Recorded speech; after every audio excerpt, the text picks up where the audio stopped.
Good evening and welcome to the Pompey Politics Podcast. I'm Ian Tiny Morris. And I'm Simon Sansbury.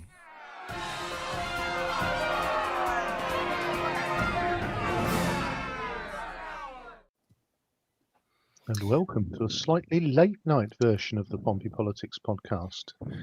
Usually 6:27, but 8:15. So we've got a special late night show. And we're down on Southsea seafront for the second of our hustings this year. And we're down in St Jude's ward. So hello, Simon. Good evening. Yes, indeed, and welcome to our candidates that are joining us this evening. That's Hugh Mason from the Liberal Democrats and Josh Allen from the Labour Party. Welcome. Thank you. Thank you very much. We were also hoping to be joined by John Hill from the Portsmouth Independence Party, but for some reason we haven't heard from him, so he hasn't joined into the green room. So hopefully he'll join us later. But we hope you're okay, John, and hopefully you can join us later on.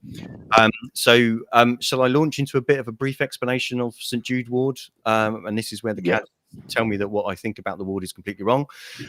So St Jude starts at the coast between the two piers and encompasses Southsea Castle, the Common, the skate park, and it stretches inland to cover some of Southsea's prominent nightlife, and up to the bottom edge of Somerstown. Over the last couple of years, we've seen the controversial closure of the Pyramid Centre, as well as the ongoing massive redevelopment of Southsea's sea defences, changing the seafront to protect thousands of homes and businesses from flooding.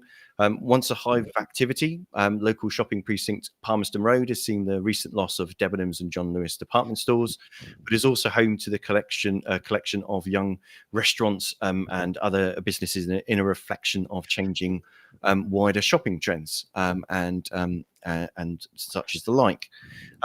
If I talk about political history for the ward, interestingly, for the last 9 years, the ward has gone from being a Conservative. So in every ward in the city, there are three councillors in each of the 14 wards in the city, and in 3 of every 4 years, one of the councillors is up for election. And in the earlier 2 years of the last 9 years, the ward was actually won by the Conservatives. Very much a Conservative and Lib Dem battle, and the Conservatives have gone from being a leader in the ward to a distant third, with the Labour Party going from a distant fifth, actually behind the Conservatives, Lib Dem, UKIP, and the Greens, back in 2014, to actually winning 4 of the last 5 elections, with the Lib Dems winning the other one of those 5. So there's some information up on our lovely bar chart. We do love a bar chart, Easy. All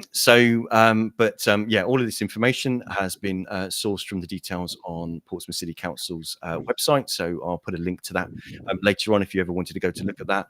But that's basically the ward, and it does look like, with not a moment to spare, we are joined by John. So good evening, John. Good evening.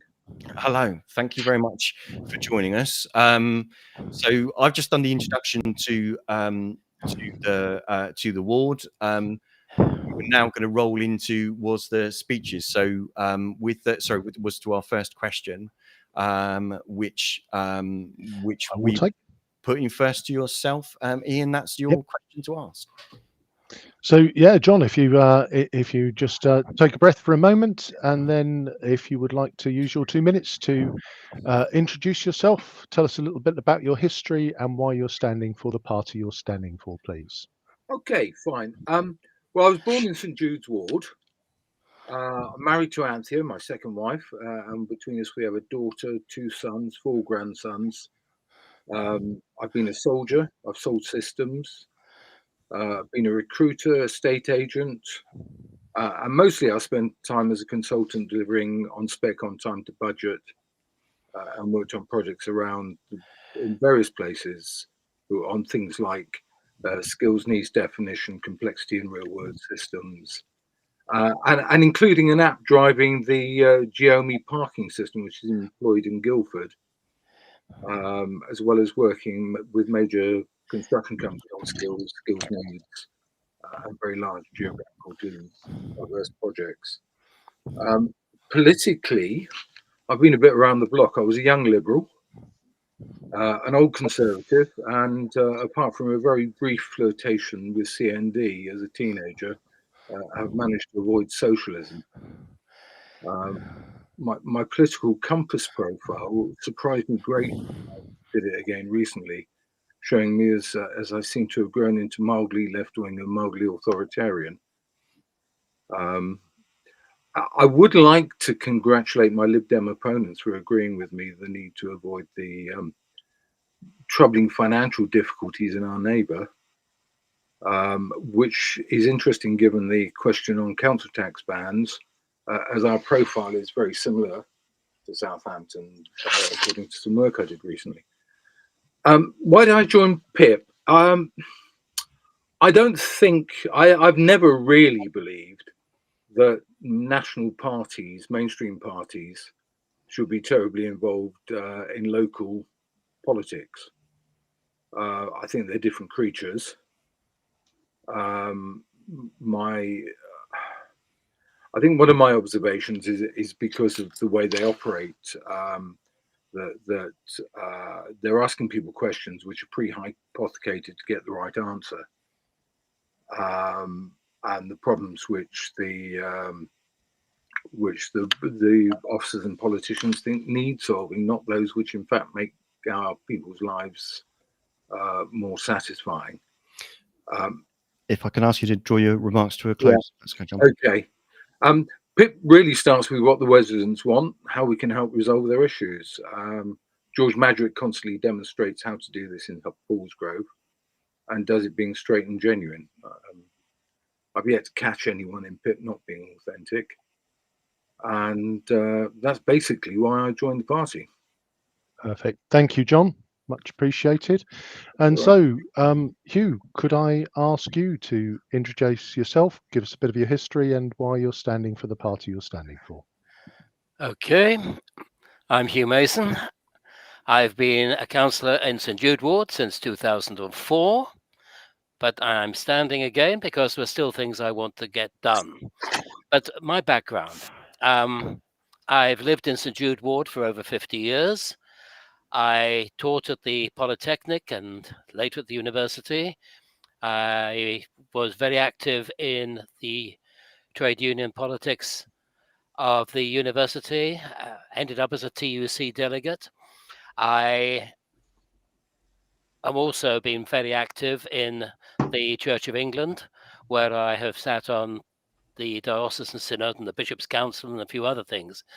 But my main interest has always been in what we could call local politics, serving people.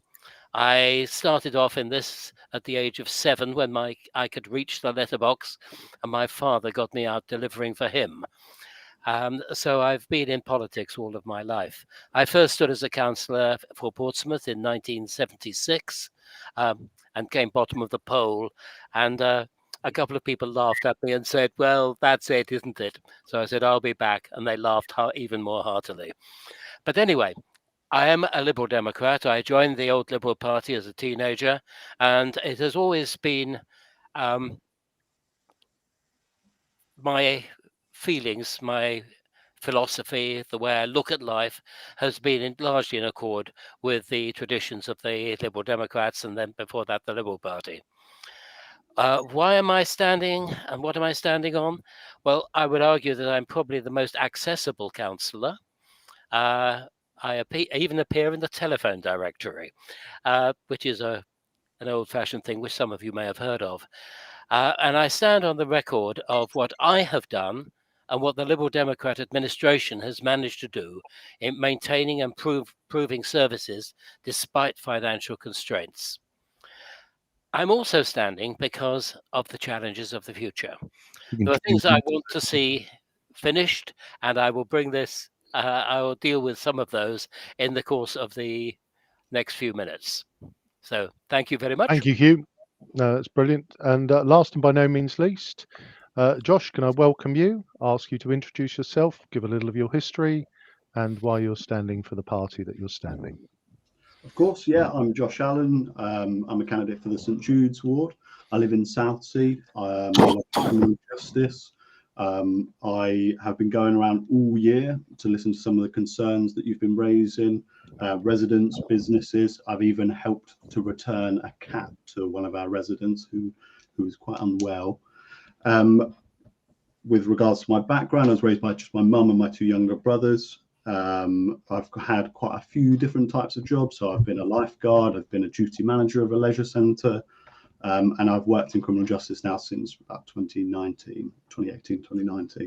So I'm proud to stand for the Labour Party. We've got quite a proud history, such as the formation of the NHS, the introduction of the minimum wage, and providing support for our most vulnerable, especially during times of economic downturn or concern, especially during the 1945.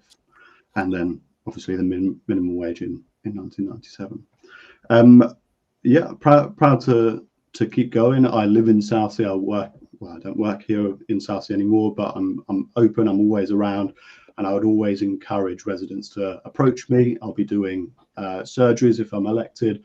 I'll be doing night walks. I'll be visiting every business that I possibly can to see what support we can offer. I hope that's okay. Brilliant. Thank you, Josh. Simon. Okay, lovely. Thank you. So our next question is, so what are the top 3 issues in St Jude Ward, and what would you do about them? And I'm going to put that question first to Josh, please. Yeah, of course. So as I said, I've been out all year. We've listened to as many residents as we possibly can.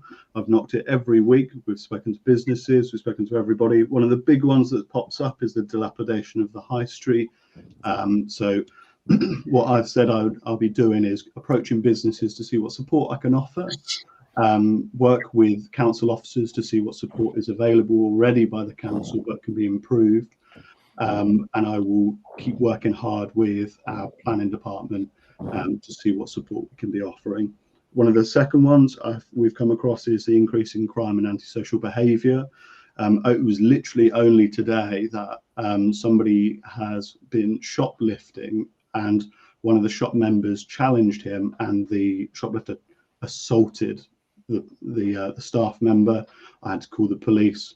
That'll probably be an ongoing thing, and I think it's something that I have the skills and experience behind to bring people together, to work with the council, to work with the police to see how we can improve things.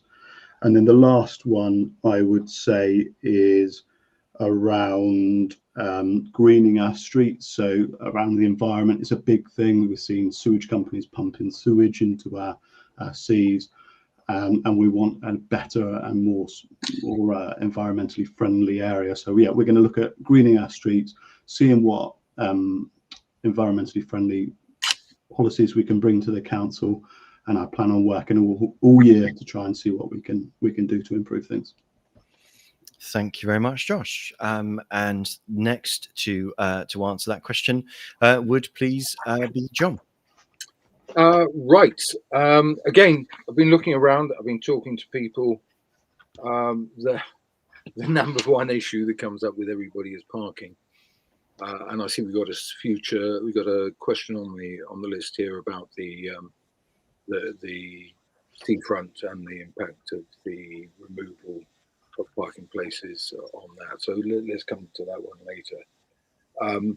I would reinvestigate, as I said in my introduction. I worked with the Geomi parking system in Guildford, which as a minimum gets people to the nearest parking place to where they want to be. And it, from what I've been told, the big problem is that people come home late at night, they've been working, and they can't find anywhere to park their car within a reasonable distance of where they actually live. That's not a great situation. But one of the options, of course, is to provide better public transport so that fewer people need cars or want to have cars, and they can get to and from where they want to be without the dependence on that. To be able to do that, we need a better public transport system, and one that actually meets the needs of 2024 and onwards, rather than the system that meets transport requirements of an earlier age. And perhaps buses aren't the best, but perhaps, and I'm sure that Hugh remembers this, we used to have trolley buses powered by electricity. So that's not a really modern idea. So they followed set routes. And there's still some trolley bus rails in Fratton somewhere. So we could go back to that. And finally, I would tend to agree with Josh about the town centre, but the town centre that I would express is the problems with Palmerston Road, with the delays in... Draw the remarks to a close, please. You're over time. Say again? You're over the 2 minutes. Okay, fine. Sorry. Okay. Do you, I just want to check with all the candidates. Do you want me to be a bit louder about kind of saying when you're close to the time, or are you okay? Yes, please. Okay, no, not a problem at all. Thank you. And last, that same question, please, to Hugh. I think the issues, there's an immediate set of issues, there's a short-term set of issues, and there's a medium-term set of issues. The immediate ones, which has already been mentioned, is antisocial behaviour and shoplifting. Alone, the City Council cannot do very much about these things. We can, as we have done with the Waverley Gardens, put gates onto the park to stop people getting in at night and causing mayhem and keeping people awake all night. But it does need much more cooperation than we have been able to achieve so far between the police, our local government wardens, and the shopkeepers in order to deal with antisocial behaviour and shoplifting. In the short term, then Palmerston Road. Debenhams is coming along nicely, but there's been a problem since Brymore went bust over the Knight and Lee site. The high street will never be what it was. Big shops are very much the last century, but we must do something to keep the high street vibrant. And I think we've been doing that with such things as the street markets, which we have quite regularly in Palmerston Road. But it is also important that we keep the environment looking really good. And so we've got to work on Palmerston Road and indeed on the other shopping centres, Albert Road and Marmion Road. 30 seconds. Long term, we've got to make Portsmouth a very good, we've got to make St Jude Ward a very good place to live and work. This requires seafront, flower beds, looking after the common, keeping the streets clean. Thank you, Hugh. Perfect. So next question is two-parter. So again, we're going to challenge you to keep within your 2 minutes. So and so it's recognised we're in a cost of living crisis. So the two-part question is, after several years of maximum rise council tax, how can this be justified? And what would you look to see done to support people who are struggling? And can I ask that first to Hugh, please? Right. I think the first thing to remember is that Portsmouth is a low taxing authority. We have got the lowest council tax anywhere on the cities of the South Coast. We're a massive 16% lower than a place like Brighton. We're lower than all of the others. So when we talk about the problems, we must put that into the context of being, and this isn't a party thing. All the parties have agreed on this over the years, that we're a low taxing authority.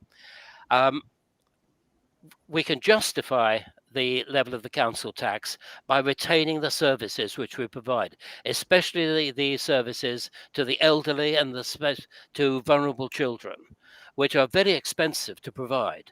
But we do provide a good level of services, and that is why the council tax keeps going up. What would I do for people who are facing real problems? Well, they can get council tax relief. There are various ways in which the council can help them get relief. I don't think it would be a good idea to artificially knock the council tax down lower for everybody, because then we wouldn't be able to provide the level of services which people rightly demand. So what we have to do is to do it on a person-by-person basis on their particular need. And the council can provide a very considerable amount of council tax relief. End of story. Thank you, Hugh. Very concise. John, can I ask you the same question, please? Yeah, I think I tend to agree that the council tax here is low, and particularly given the profile of housing that we have here, which is very, very different from the rest of the southeast, where we have a lot of low council tax bands houses. I think the UK average is band D, and the local average is a band B. So to be able to keep the council tax down is a great achievement by successive administrations.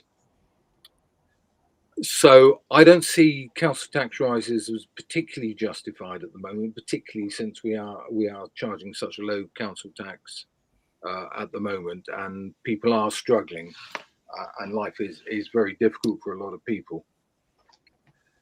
How to help those who are struggling is really defining what struggling means and what struggling is to the various people in the city. I'm not sorry. The struggles for people with disabilities, for instance, and this is something that particularly means to me, is that we don't really have a great city for getting around if you happen to be in a wheelchair, for instance, and that people struggle with being able to get around if they have those sort of disabilities, struggling to get from place to place, struggling to get to work, struggling to park your car with streets that are full of work van, and the people with the work vans obviously are struggling to have somewhere to park, leave their tools so they can get to work in the morning. So there are lots of circles that need squaring around the issue of struggling. I'm not sure what the answer is overall. Thank you, John. Appreciate that. And last but by no means least, Josh, can I offer that question up to yourself? Yeah, of course. Yeah, so I've been talking to our Labour councillors, and unfortunately, it has been seen that most local authorities have seen reports about over a 40% cut in their funding from, unfortunately, John's old party and then the coalition prior to that. So we've seen a lot of funding cut. Thankfully, Portsmouth is in a good financial position.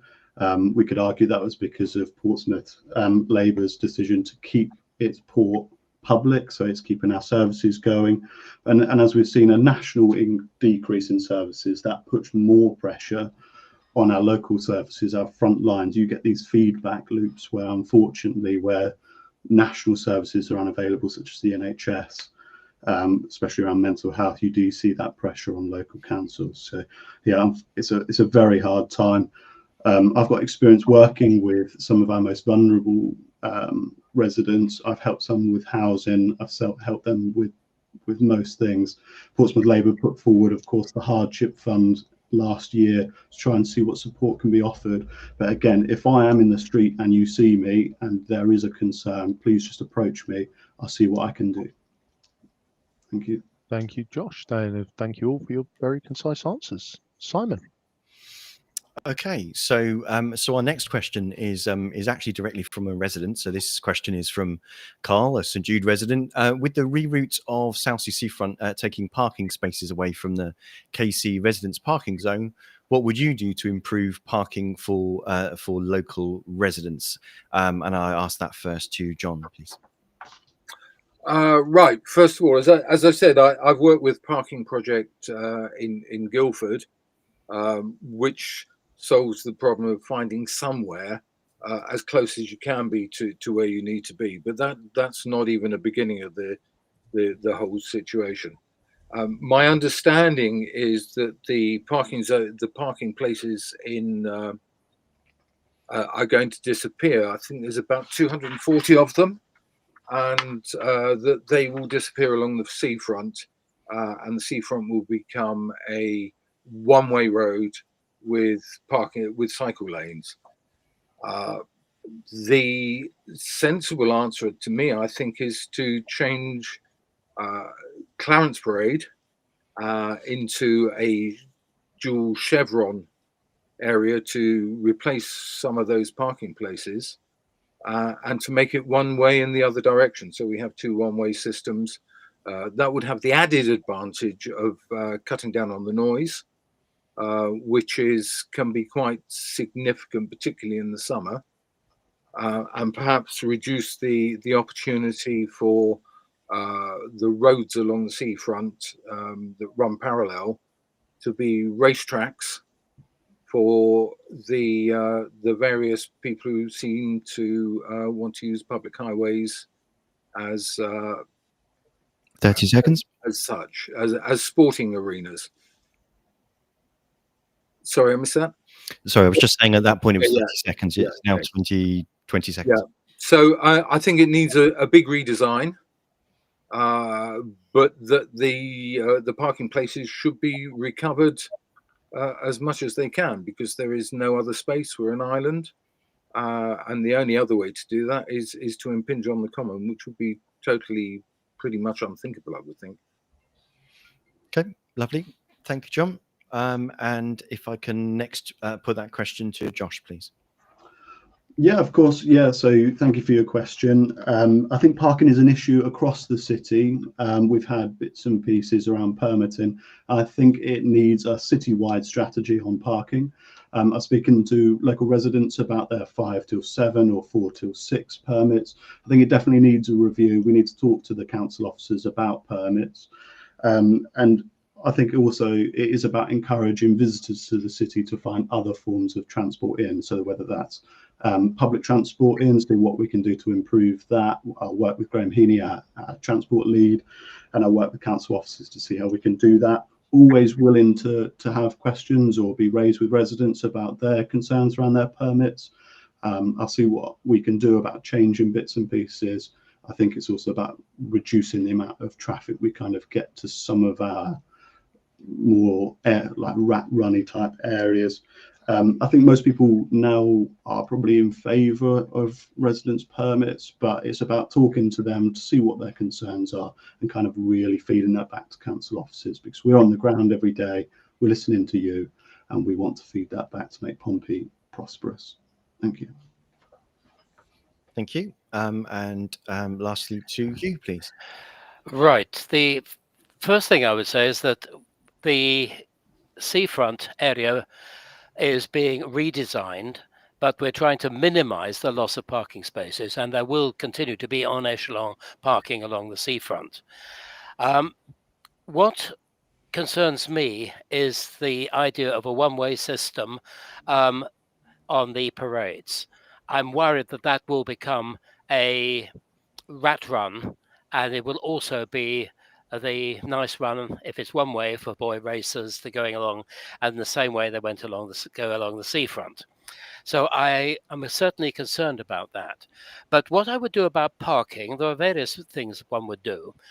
One of the things which I would do is, and I have argued for this, I think I'm beginning to get somewhere on this, is to reduce the non-resident parking period near the shops and in the roads immediately back of the seafront from 3 hours to 1 hour or possibly 2 hours, so that residents have a decent chance of getting somewhere to park. And also when it comes to visitors, that visitors don't just take up all the residents' parking spaces, but actually move to the parking spaces where we have to pay for them, where they have to pay for them.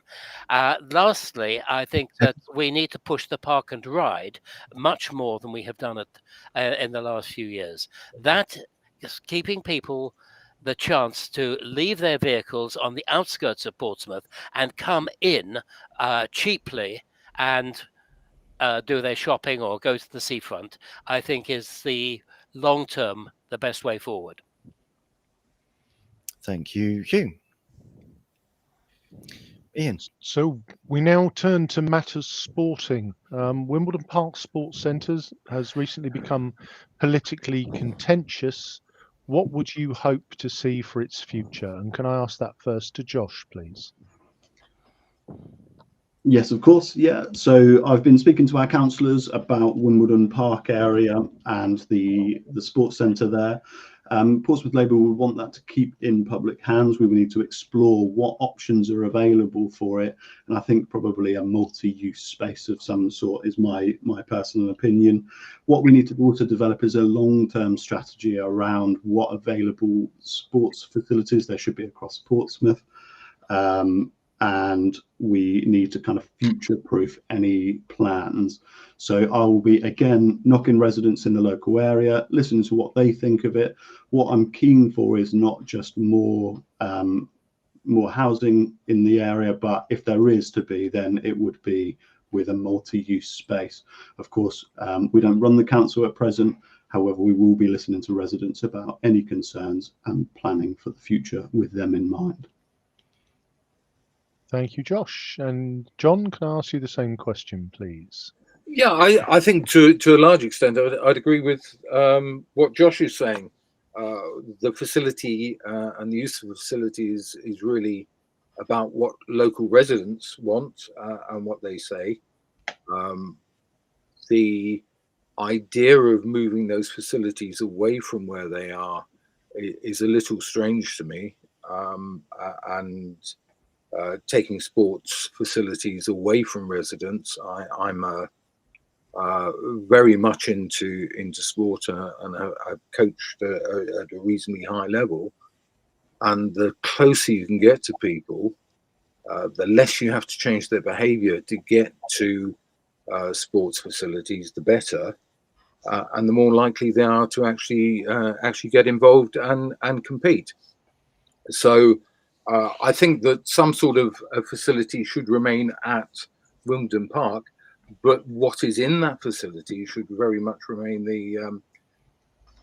the choice of the local residents within St Jude ward and generally in Southsea about what they want, what can be provided, what they're willing to pay for it, and what the city can provide within that sort of budget.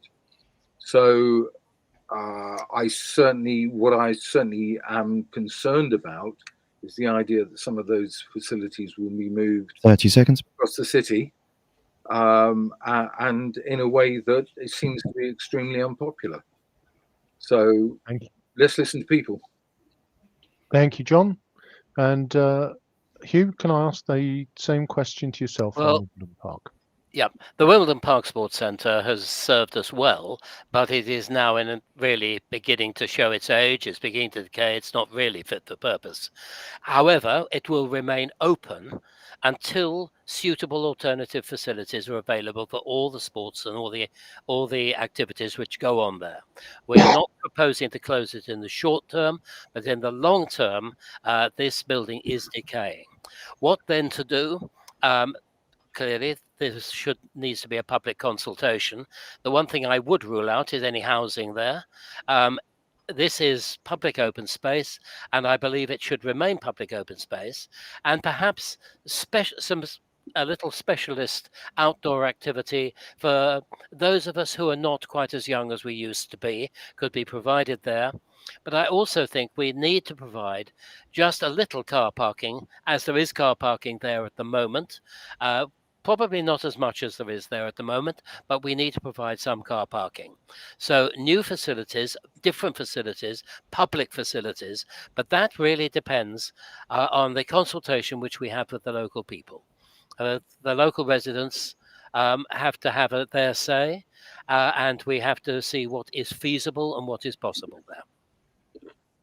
Perfect. Thank you, Hugh, and thank you to all three candidates for some very concise answers. Lovely. Okay, so we've talked parking, we've talked leisure. So next up on the list, HMOs. So a blight or reflection of a wider housing crisis and what could be done to prevent them becoming a disruption to communities. And if I can ask that question first to Hugh, please. Oh, okay.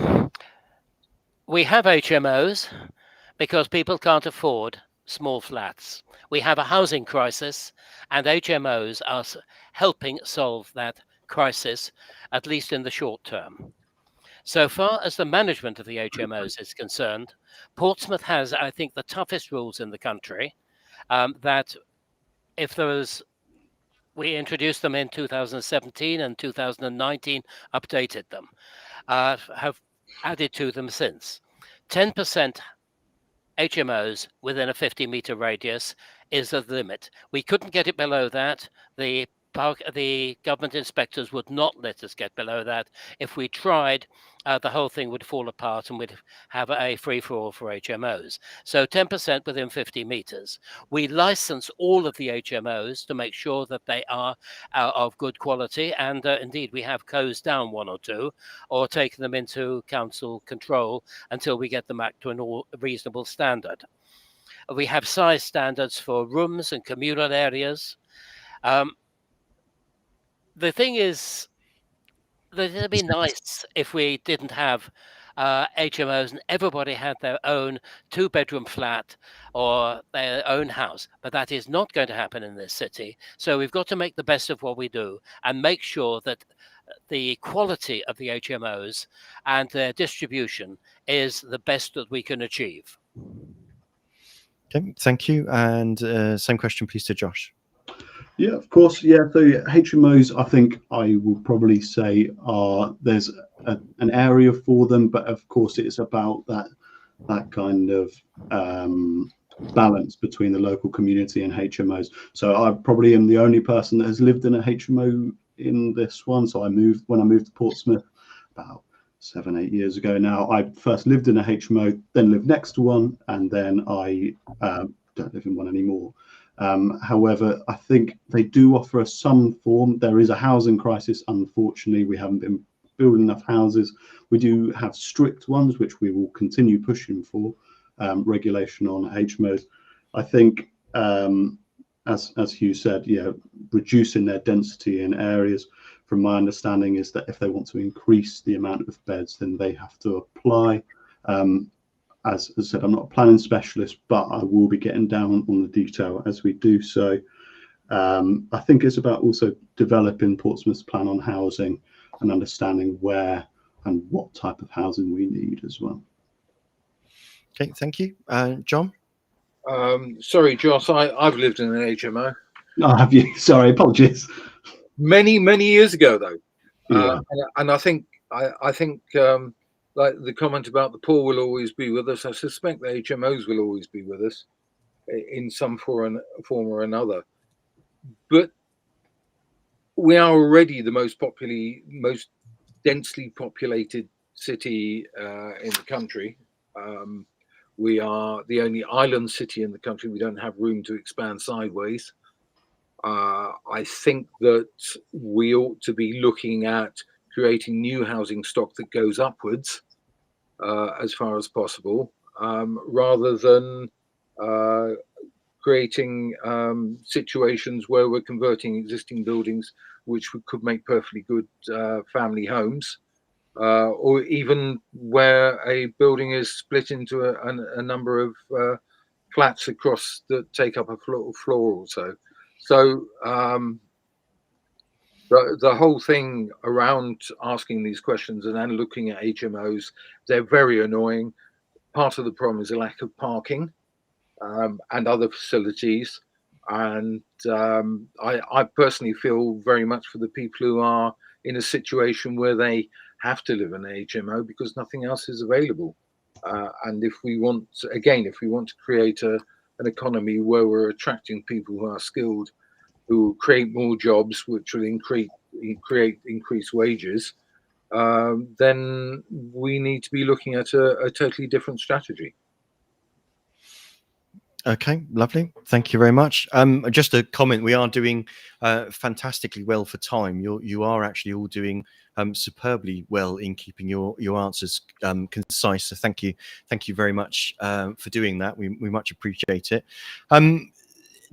Just to remind you, there is the option of a rebuttal if you wanted to come back, or any corrections or additions with regards to responses once everyone's asked their question. I say that now that we actually approach the last question, but if you're game, we might be inclined to to ask a rather tame question as an addition.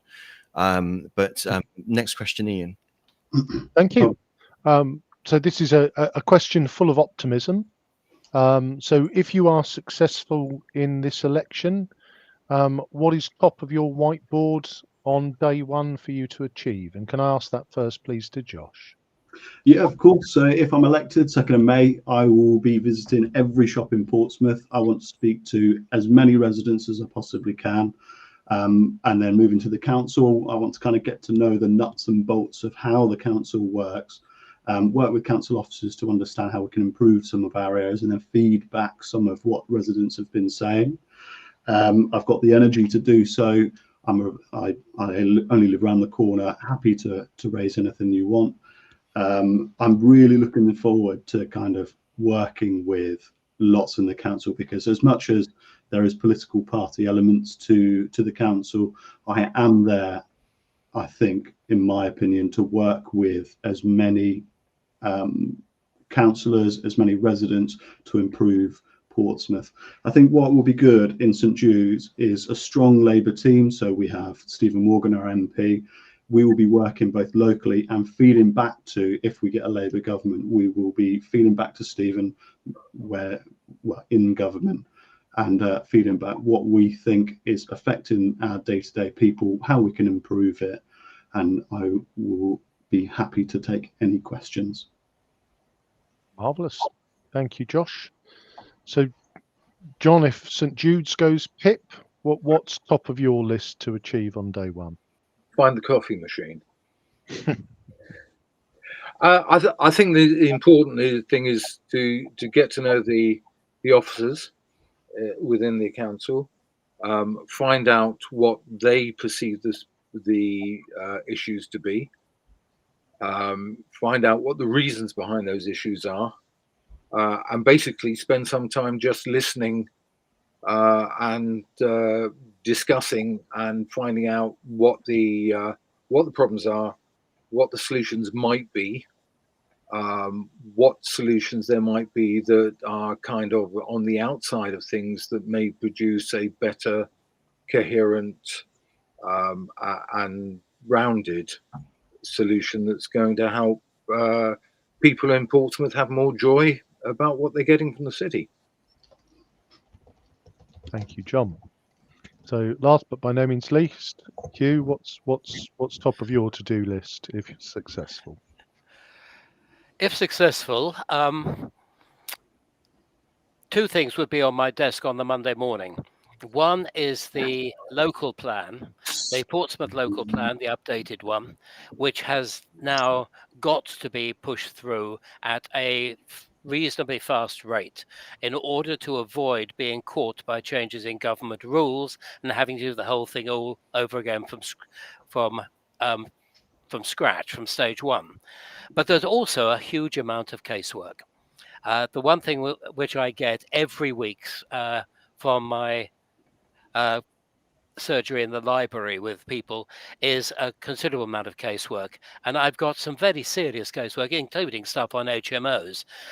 There's a case which I've got a little family, parents and a child of school age living in one room in an HMO, and somehow we've got to find a decent accommodation for them. And this is a matter of talking to housing, working with the officers, trying to get the best for individual people. And I think this is the basic job of a councillor, which is to listen to people, listen to what their issues are, stand up to the officers of the council upon occasions, work with them as much as you can, and try to get the best outcomes for as many people as possible. Thank you, Hugh. Simon. Okay, so as I kind of mentioned earlier on, so my apologies for putting the candidates on the spot a little bit. So we'll squeeze in an extra question as you've done so well with time. So if you like, that's your punishment for being so brief. But we'll give you a bit of free rein on this one. So if money or politics weren't an issue, so you don't need to find the budget for it and you don't need to find the votes for it, what would you change about how the council works? And that can be as keep it sane, but as outrageous as you like. If I can ask that question first to John. Oh yeah, thanks. Money or politics, no issue. Well, I mean, politics aren't really an issue from our point of view as BIP, where we are such a broad church. It's quite incredible that we actually talk to each other sometimes. So I think that I think I'd look at how do we get more better employers into the city? How do we retain the talented youngsters that we have who go off elsewhere to find what suits them or to find the jobs that they need? I think we need to leverage the skills that we do have and to map out. As I've said, we already did on a pilot up in London, map out what the skills are that exist within the city, and create a long-term map of the skills that employers think will be needed across that time, and be able to tie those two up together so that we can have a healthy economy. We can have good jobs and good prospects for people who are already in the city and people who want to come here, and attract some of the people that we need, such as more doctors, which is a national problem, or dentists, which is a problem with the contracts for the National Health Service. But my understanding from a neighbour who's a dentist is that he can't find enough dentists to come in with the right skills to work in his practice, so that he can actually get more NHS contracts and treat more people under the NHS. So I see the way forward as being a city of skills, a city that's looking forward, that's creating and innovating, and that we should be investing in being able to get to that point. Lovely. Thank you, John, and sorry for giving you the first up at the bat on that one. Okay, so if I can ask that next to Josh. Yeah, of course. Yeah, so good question. I think what I've been thinking about is if we could be bringing back certain industries or services back in-house. For one in particular, I think is transport. So I was in Germany over the summer just to watch the football, and they just brought out the DB ticket, which is unlimited public transport across Germany for €50 a month. So, I mean, if it was politics and money was no issue, a subscription based on transport across the city. We're a small city.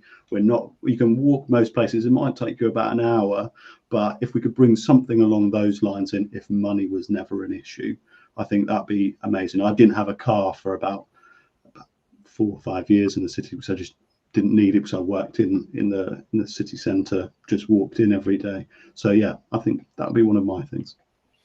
Lovely. Thank you very much. Hugh. My great need and my great interest is getting things integrated.